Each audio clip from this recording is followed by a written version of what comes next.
2022년 1월 19일 큐티 말씀입니다. 창세기 9장 1절로 17절입니다. 하나님이 노아와 그 아들들에게 복을 주시며 그들에게 이르시되 생육하고 번성하여 땅에 충만하라. 땅의 모든 짐승과 공중의 모든 새와 땅에 기는 모든 것과 바다의 모든 물고기가 너희를 두려워하며 너희를 무서워하리니 이것들은 너희의 손에 붙였음이니라. 모든 산동물은 너희의 먹을 것이 될지라. 채소같이 내가 이것을 다 너희에게 주노라. 그러나 고기를 그 생명되는 핏째 먹지 말 것이니라. 내가 반드시 너희의 피 곧 너희의 생명의 피를 찾으리니 짐승이면 그 짐승에게서 사람이나 사람의 형제면 그에게서 그의 생명을 찾으리라. 다른 사람의 피를 흘리면 그 사람의 피도 흘릴 것이니 이는 하나님이 자기 형상대로 사람을 지으셨음이니라. 너희는 생육하고 번성하며 땅에 가득하여 그 중에서 번성하라 하셨더라. 하나님이 노아와 그와 함께한 아들들에게 말씀하여 이르시되 내가 내 언약을 너희와 너희 후손과 너희와 함께한 모든 생물 곧 너희와 함께한 새와 가축과 땅의 모든 생물에게 세우리니 방주에서 나온 모든 것 곧 땅의 모든 짐승에게니라. 내가 너희와 언약을 세우리니 다시는 모든 생물을 홍수로 멸하지 아니할 것이라. 땅을 멸할 홍수가 다시 있지 아니하리라. 하나님이 이르시되 내가 나와 너희와 및 너희와 함께하는 모든 생물 사이에 대대로 영원히 세우는 언약의 증거는 이것이니라. 내가 내 무지개를 구름 속에 두었나니 이것이 나와 세상 사이에 언약의 증거니라. 내가 구름으로 땅을 덮을 때에 무지개가 구름 속에 나타나면 내가 나와 너희와 및 육체를 가진 모든 생물 사이에 내 언약을 기억하리니 다시는 물이 모든 육체를 멸하는 홍수가 되지 아니할지라. 무지개가 구름 사이에 있으리니 내가 보고 나 하나님과 모든 육체를 가진 땅의 모든 생물 사이에 영원한 언약을 기억하리라. 하나님이 노아에게 또 이르시되 내가 나와 땅에 있는 모든 생물 사이에 세운 언약의 증거가 이것이라 하셨더라. 아멘. 하나님은 방주에서 나온 노아와 그 아들들에게 복을 주시며 말씀하셨습니다.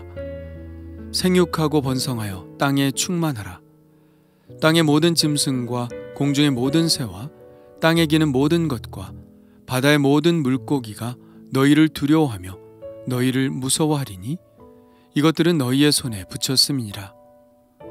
모든 산동물은 너희의 먹을 것이 될지라. 채소같이 내가 이것을 다 너희에게 주노라. 여기에서는 세 가지 이야기를 하고 있죠. 첫째는 생육하고 번성하라. 둘째는 모든 동물들을 다스리라. 셋째는 채소와 함께 동물들도 너희의 먹거리가 될 것이다. 이 세 가지 말씀은 하나님께서 아담과 하와에게 말씀하셨던 것과 똑같습니다. 1장 28절부터 보면 이렇습니다. 하나님이 그들에게 복을 주시며 하나님이 그들에게 이르시되 생육하고 번성하여 땅에 충만하라. 땅을 정복하라. 바다의 물고기와 하늘의 새와 땅에 움직이는 모든 생물을 다스리라 하시니라. 첫째, 생육하고 번성하라는 말씀이죠. 둘째는 모든 생물들을 다스리라는 것이죠. 29절을 계속 볼까요? 하나님이 이르시되 내가 온 지면에 씨 맺는 모든 채소와 씨 가진 열매 맺는 모든 나무를 너희에게 주노니 너희의 먹을거리가 되리라.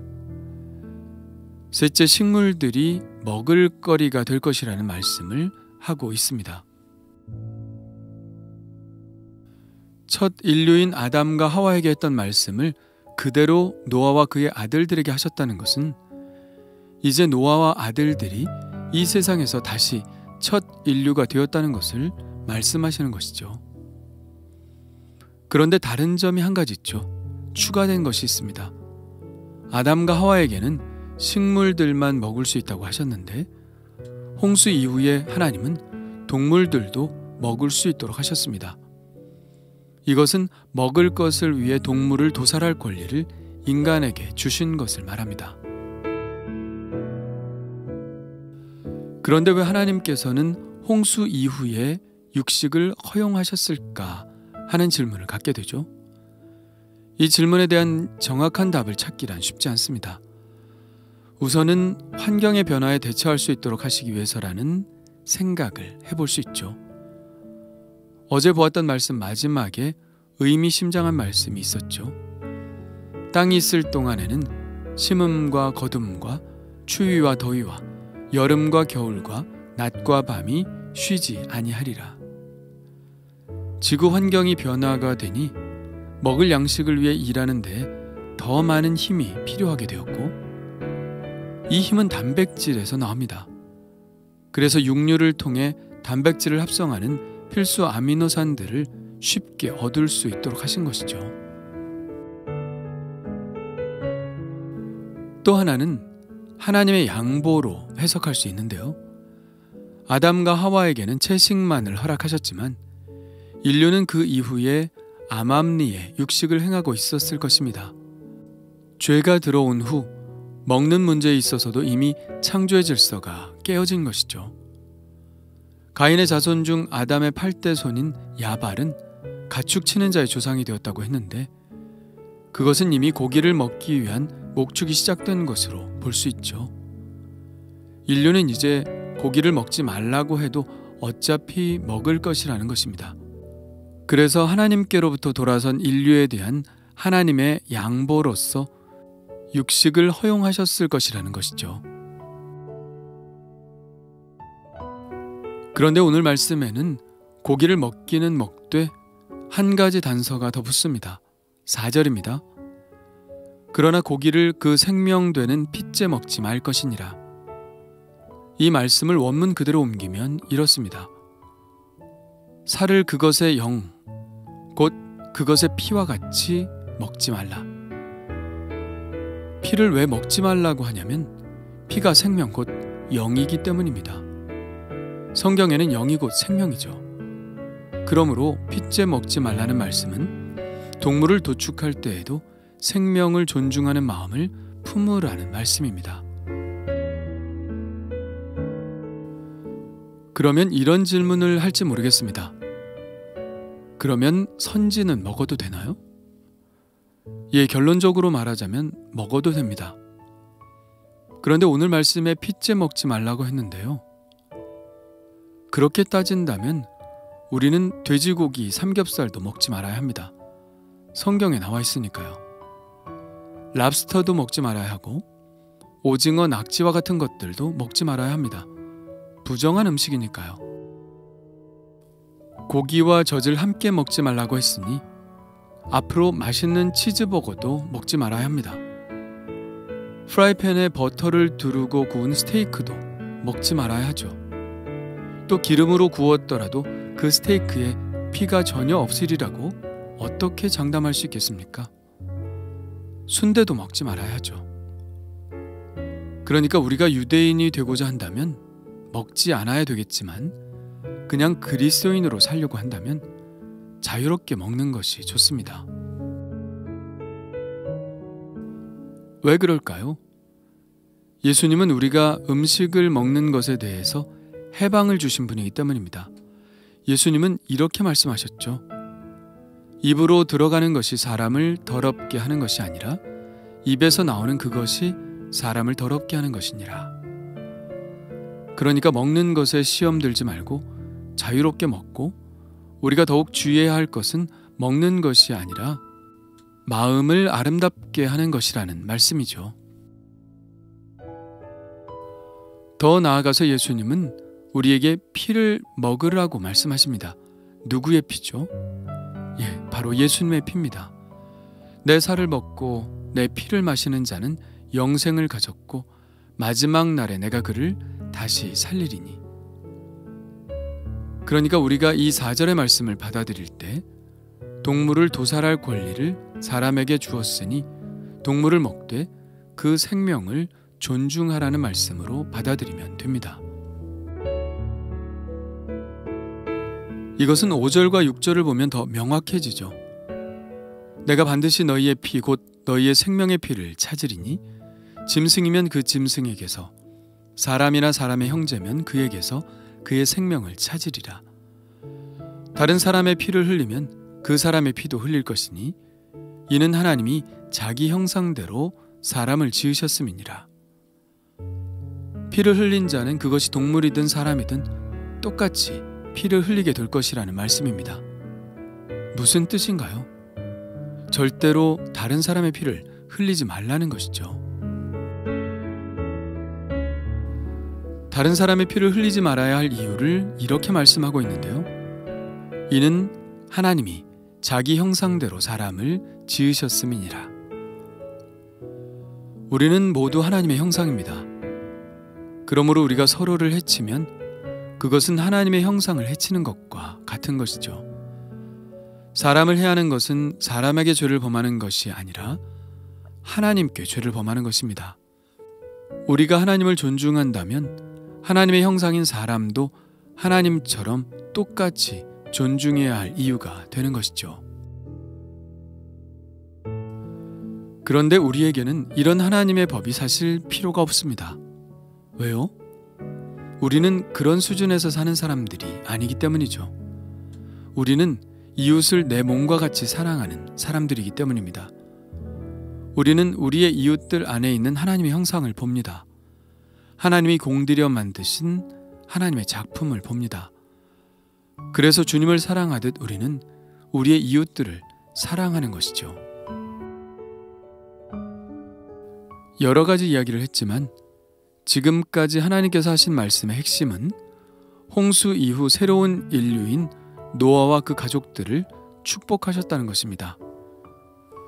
생육하고 번성하며 땅에 가득하라는 축복의 말씀을 주십니다. 그런데 이런 축복을 받으면서도 의심이 들 수 있죠. 무슨 의심인가요? 또 사람들이 많아지고 죄를 저지르게 되면 또 하나님이 홍수로 멸하시지 않을까 하는 걱정입니다. 하나님은 그래서 그들에게 확실한 언약을 세우시는데 무지개를 보여주시면서 다시는 홍수로 세상을 멸하시지 않겠다는 말씀을 하시는 것이죠. 11절부터 볼까요? 내가 너희와 언약을 세우리니 다시는 모든 생물을 홍수로 멸하지 아니할 것이라. 땅을 멸할 홍수가 다시 있지 아니하리라.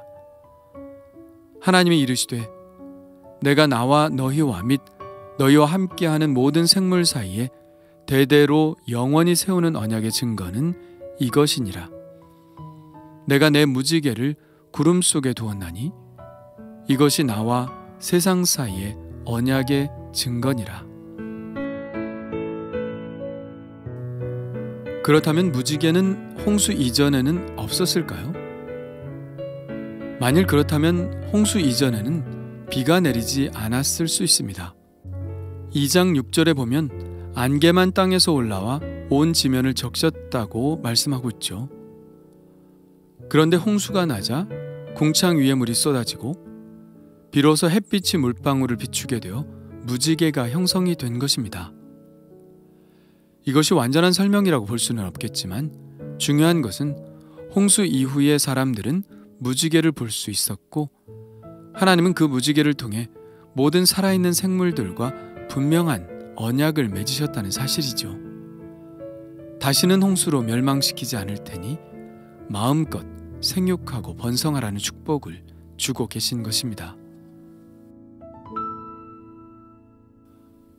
코로나19가 홍수처럼 이 땅을 휩쓸고 지나가고 있는 지금 한국교회는 초토화된 것처럼 보입니다.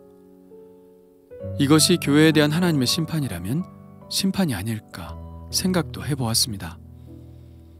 교회가 교회답지 않고 성도가 성도답지 않고 대사회적 영향력을 상실해가는 한국교회에 대한 하나님의 심판이 아닐까 생각해 보았습니다. 그러나 하나님은 노아와 그 남은 자들에게 무지개의 언약을 보여주시듯이 한국 교회를 향해 다시 무지개와 같은 언약을 보여주신다고 믿습니다. 코로나19가 여전히 기세등등하게 한국 교회를 휩쓸고 지나가고 있는 중이지만 하나님은 결코 교회를 포기하지 않으시고 다시 무지개 언약을 통해서 한국 교회에 희망을 보여주실 줄 믿습니다. 다시 번성하라. 다시 부흥하라. 다시 일어나라. 다시 뛰어 올라라. 이렇게 말씀하고 계신 줄 믿습니다. 주님 감사합니다. 우리의 부족함에도 불구하고 언제나 우리를 생각하셔서 자비를 베풀어 주시는 주님, 또다시 시작할 수 있도록 희망을 주시는 주님께 감사드립니다. 다 끝나버린 것 같은 홍수에도 하나님은 다시 새로운 인류를 축복하신 것을 봅니다. 그와 같이 한국교회를 축복하여 주옵소서. 다시 축복하시고 새롭게 시작할 수 있도록 약속하여 주옵소서. 절망 가운데 앉아있지 않게 하시고 믿음으로 다시 일어나게 하시고 새 일을 행하시는 주님을 바라보게 하여 주옵소서. 다시 부흥케 하시고 번성케 하실 예수 그리스도의 이름으로 기도합니다. 아멘.